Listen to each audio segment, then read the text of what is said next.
සුබම සුබ දවසක් යාළුවෝ හැමෝටම. ඉතින් අලුත් වීඩියෝ එකක් අරගෙන අදත් මම ආවා ඒගොල්ලෝ හමු වෙන්න. ඉතින් අද අපි කොහෙද යන්නේ? මේ දවස්වල ජපානයේ ගෝල්ඩන් වීක් නිවාඩුව තියෙනවා. ඉතින් අපි යාළුවොත් එක්ක මේ පුංචි නිවාඩුවට කොහෙද ගියේ කියලා බලන්න එන්න මාත් එක්ක.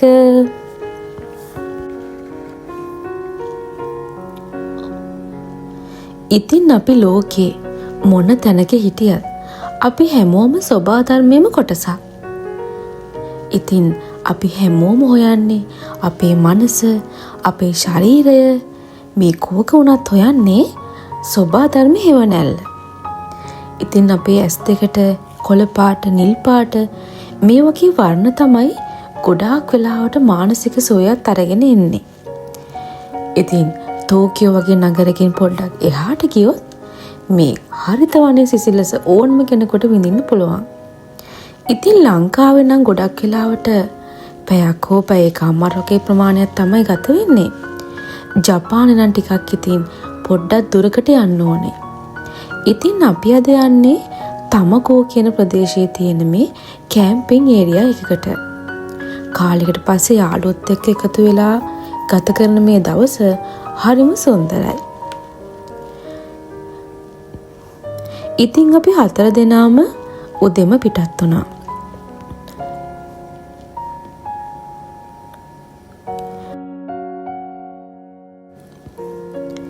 ඉතින් ඒ වගේම තමයි අද අපේ හරමිටයි තරමිටයි ඒගොල්ලන්ගේ යාළුවොත් මුණ ගැහෙනවා.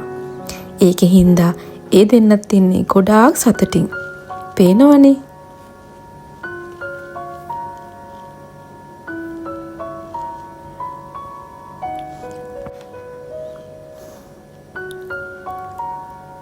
මේ ඉන්නේ ඉතින් මම තමයි. අපේ හස්බන්ඩ් නම් වැඩි කැමති නැහැ වීඩියෝ වලට යාගේ මූණ පෙන්නනවට. ඇත්තම කියනවා නම් මමත් ඉස්සර හරිම අකමැති තමයි මගේ මූණ පෙන්නන්න.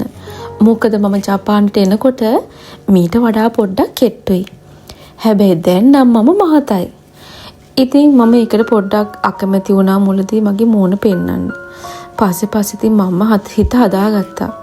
දැන් නම් ඉතින් මට ප්‍රශ්නයක් නැහැ. පස්සේ ඉතින් හිමීට බලනවා ඉතින් පොඩ්ඩක් කෙට්ටු වෙන්න. දැන් ඉතින් මගේ චුට්ටක් කට පාලනේ නැති නිසා මහත් වෙන පැත්තට තමයි මම දැන් ඉන්නේ. පස්සේ බලමු නේද එහෙනම් අපි. ඉතින් ජපානය ගැන කතා කරනකොට කතා නොකරන බැරි පිරිසක් තමයි මේ රටේ ඉන්න ගොවි ජනතාව.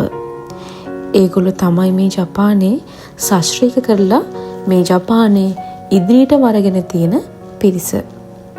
ඔයාලට මේ ඈතින් පේන්නේ අන්න එහෙම ඉන්න 100 කෙනෙක් තමයි. මම ගොඩාක් දේවල් ඉගෙන ගත්තා අපේ ගෙදර ඉස්සරහා ඉන්න යමද සංගෙන්. එයා මට ජපාන දේවල් ගොඩාක් කියලා දීලා තියෙනවා. ඒ වගේම තමයි පරමාණු බෝම්බ එලපු කාලේ ඒගොල්ලන්ගේ ජීවිතේ කොහොමද මේ වගේ ගොඩාක් විස්තර මම මේ අවට එන පිරිසකින් මං දැනගෙන තියෙන්නේ. ඉතින් ඒවත් එක මං කල්පනා කරපු දෙයක් තමයි ඇත්තටම මේගොල්ලෝ තමයි ජපානයේ අද මේ තියෙන තත්ත්වෙට අරගෙන එන්න ගොඩාක් මහන්සි වෙලා තියෙන්නේ කියලා. ඉතින් ලංකාවේ නම් අපිට නුවරඑළියට හරේ අපි ආස කරන පළාතකට පැයකින් දෙකකින් වගේ යන්න පුළුවන් දුරක් තියෙනවා කියලා මම කිව්වනේ. ඉතින් ජපාන එහෙම නැහැ. ජපාන ටිකක් ට්‍රැවලින් වලට යන වියදම ටිකක් වැඩි. ඒ වගේම තමයි මේ සඳහා ගත වෙන කාලෙත් ඊටාම වැඩි. ඒ වුණත් ඉතින් ලස්සන බලන්න ඕන නම් ටිකක් ඈතට යන්න ඕනේ. ඔය අතරවාරේ අපේ යාළුවෝ වගේක් හිටියා. ඒ යන අතරමඟ නතර වෙලා. අපි මේ හෙල්ලෙන පාලමක් උඩින් අපි යන්නේ යාළුවෝ ටික බලන්න. ඊට පස්සේ අපි ඒගොල්ලොත් එක්ක අපි කැම්පින් ඒරියා එකට අපි යනවා.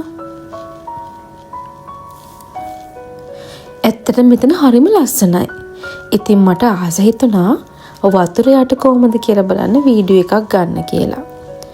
මම ඉතින් මෙන්න මේ විදිහට පුංචි වීඩියෝ එකක් අරගත්තා. මං ඉතින් ඔය පොඩි දේවල් කරලා හරිම ආසයි ඉතින් එකෙන් සතුටු වෙන්න. ඇත්තටම වතුර යට කියන්නේ හරිම ලස්සන තැන. අපිට සමහරක් සුන්දර දේවල් ගොඩක් වෙලාවට මගහැරෙනවා. ගොඩක් වෙලාවට අපි ජීවිතේ පේන දේට වඩා නොපෙනෙන දේවල් තමයි හොයන්නේ. ඉතින් සමහරක් වෙලාවට පේනවට වැඩිය නොපෙනෙන දේවල් සුන්දර වගේම භයානක වෙන්නත් පුළුවන්.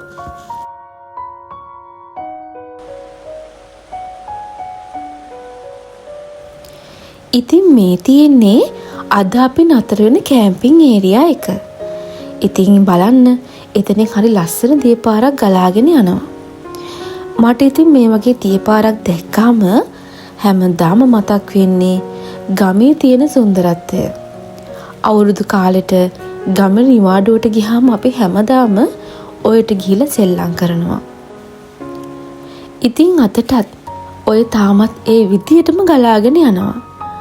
කාලෙ වෙනස් වෙලා අපි හැමෝම ගොඩාක් තැන් වල විසිරීලා ගිහිල්ලා. අද ඉතින් ඔය පාළුවට ගිහිල්ලා කියලා මට නම් හිතෙන්නේ.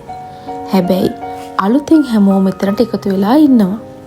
ජීවිතේ හැටි එහෙමයි කියන එක අපි හිතේ තියාගෙන මේ සුන්දරත්වය අපි ඒ විදිහට අපි විඳගත්තා.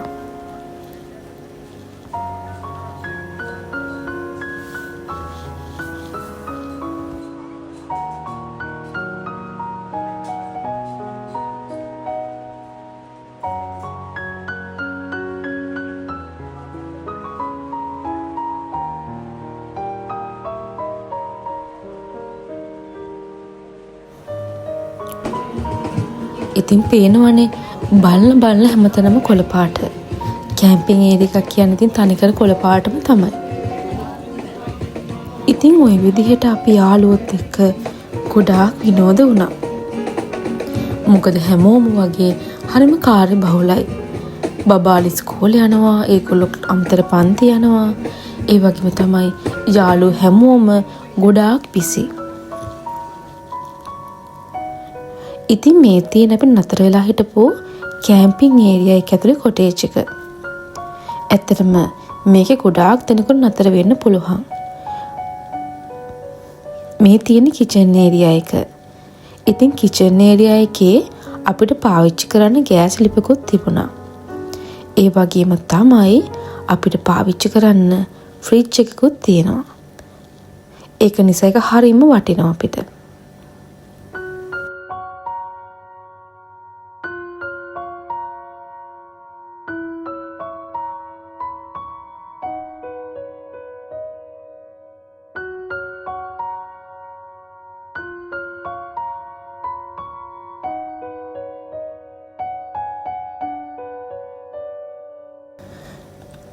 ඉතින් අපිට පාවිච්චි කරන්න මෙතන ස්ලීපින් බෑග්ස් ඒ වගේ සේරම අපිට මේ කොටේජ් එකෙන් ලබා දීලා තිබුණා.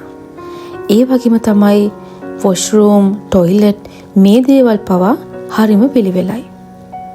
ඉතින් පොඩි අයත් ඉන්න නිසා මේ වගේ ඔක්කොම එකට තියෙන කොටේජ් එකක් ගන්න එක හරිම පහසුයි. ඉතින් බල්ලෙක් හරි පූසෙක් හරි ඒ වගේ සුරතලට ඇති කරන සතෙක් අරගෙන එනවා නම් ඒගොල්ලන්ට වෙනම කොටේජ් එකක් තියෙනවා. හැබැයි ඒකේ කිසිම බාත්රූම්, টয়ලට් ඒ වගේ දේවල් නම් නැහැ. ඉතින් මේ විදිහට ඕනම දෙයක් මෙන්න මේ ස්ථානේ අපිට ලබා ගන්න පුළුවන්. මේ තමයි උඩ තට්ටුව. ඉතින් මෙතන ඉඳලා එළිය බලනකොට හරිම ලස්සනයි.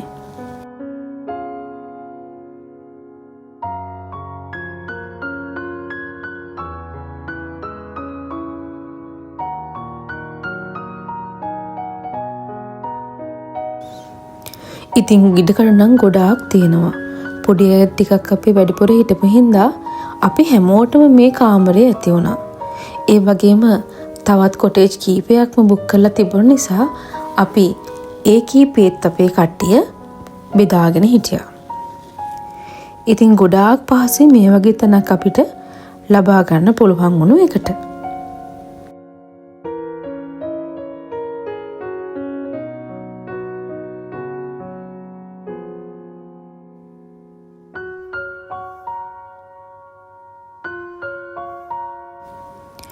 ඉතින් මේ තියෙන්නේ ඒ යවට තිබුණු තවත් කොටේජ් කීපයක්. ඉතින් ඇත්තට මෙතන ඉඳලා මේ එළිය බලනකොට හරිම ලස්සනයි. හැමතැනම ගස් වලින් පිරීලා.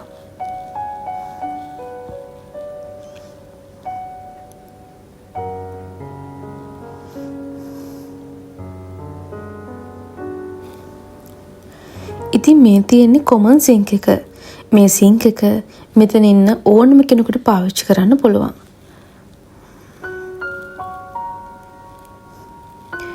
ඉතින් අපේ චූටි ගොඩාක් සතුටු වුණා. එයාට එයාගේ අක්කලා, අයියලා, යාළුවෝ හැමෝම වගේ මෙතනදී හම්බ වුණා. ඉතින් එයත් හිටියේ ගොඩාක් සතුටින්.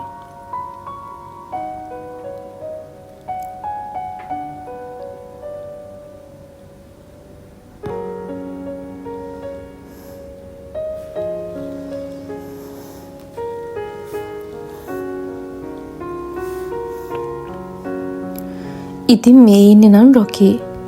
අපේ දෙන්නත් සත්තුන්ට හරියම කැමතියි. ඉතින් අපේ හිටපු මේ යාළුවෙක්ගේ තමයි මේ රොකී.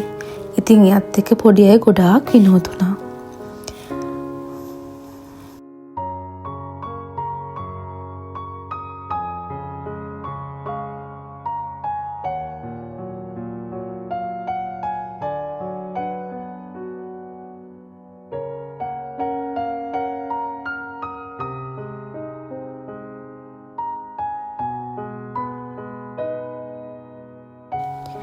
ඉතින් ජපානයේ සුරතල් සතෙක් හදනවා නම් ඒගොල්ලන්ට විශේෂිත වුණු නීති කිහිපයකුත් තියෙනවා. ඒ වගේම ඒගොල්ලන්ටත් ඉන්ෂුරන්ස් එකක් දාන්න එක අනිවාර්යයි.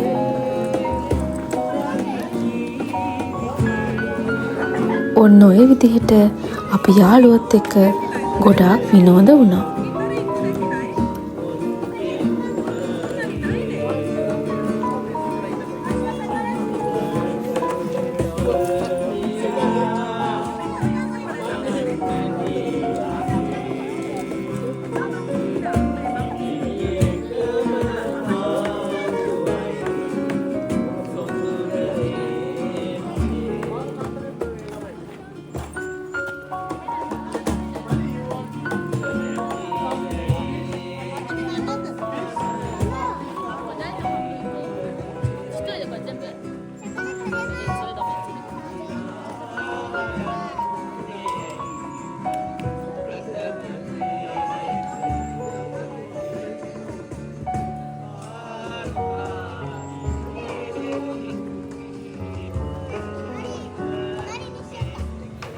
ඉතින් ඔය විදිහට ටිකෙන් ටික රාත්‍රියත් අපිට උදා වුණා.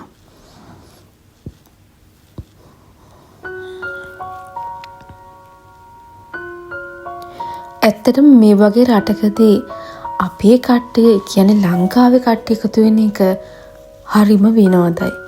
ඒ වගේම ලෝකෙ කොහේ හිටියත් ලංකාවේ අපේකම කියන එක හරිම වටිනවා. ඒක ඇත්තටම අපි හැමෝටම හදවතටම දැනෙන දෙයක්. අපේ පුංචි අය හැමෝම වගේ ගොඩාක් සතුටින් තමයි එදා හිටියේ. මොකද ඒගොල්ලෝ එකතු වුණාම ඒක වෙනමම ලෝකයක්. ජපන් ජාතිකයෝ කියන්නේ අපි වගේ නෙමෙයි.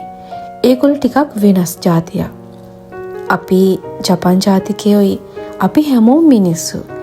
ඒ වුණාට අපි ලාංකිකයන් වශයෙන් අපිට වෙනම මොන දෙයක් තියෙනවා. ඒ වගේම තමයි අපි හැමෝටම මේ ජීවිතයේ තියෙන හරිම කෙටි කාලයයි.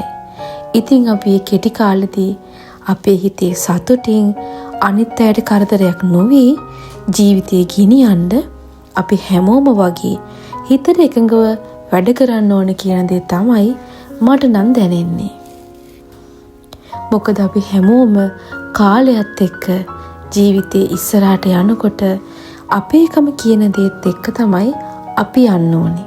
එහෙම වුණොත් අපිට අපේ නැති වෙන්නේ නැතුව අපිට අපේ දරුවොත් එක්ක සතුටින් මේ ජීවිතේ අපිට යන්න පුළුවන්කමක් ලැබෙනවා. ඉතින් රෑ වෙනකොට හරිම ලස්සනයි. ඉතින් මේ විදිහට අපි හැමෝටම ඒ දවස් හරිම සතුටින් ගත කරන්න පුළුවන් වුණා.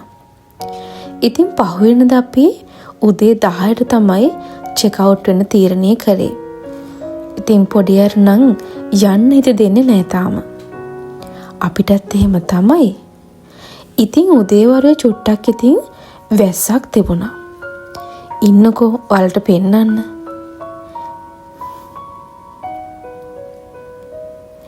මේ හිරිපොද වැස්සත් එක්ක තමයි අපි උදේ යන්න ආපහු පිටත් වුනේ. මතක ගොඩකුත් එක්ක අපි ඉතින් මේ අද දවසත් අවසන් කරන්නයි සූදානම් වෙන්නේ. ඉතින් ඇත්තටම ජීවිතයේ මේ වගේ සුන්දර තැන් අපිට මතකයක් විදිහට හැමදාම හදවතේ අපි තියාගන්න පුළුවන් නම් ඒක ගොඩාක් වටිනවා. මොකද අපේ ජීවිතේ මේ වෙනකම්ම සිද්ධීන් කෙසේ වෙතත් මතකයන් විතරමයි අපිට තියෙන්නේ. ඒ වගේම තමයි චූටි කාලේ පොඩි බබාලටත් ඒගොල්ලෝ දෙමාපියොත් එක්ක ඒගොල්ලන්ගේ යාළුවොත් එක්ක ඒ ගත කරපු සුන්දර මතකත් එක්ක තමයි ඒගොල්ලන්ගේ ජීවිතේ ඉස්සරහත් කාලේ සුන්දරව ගත කරන්න ඒගොල්ලන්ට පුළුවන්කම ලැබෙන්නේ.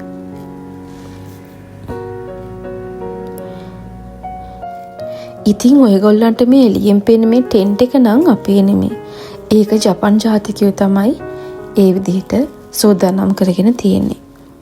ගොඩක් ජපන් ජාතිකයන්ට නම් සමර් කාලෙට වින්ටර් කාලෙට එක එක සීසන්ස් වලට ඒගොල්ලෝ වෙන් කරගෙන නැහැ. ඒගොල්ලෝ අවුරුද්ද පුරාම කැම්පින් යනවා.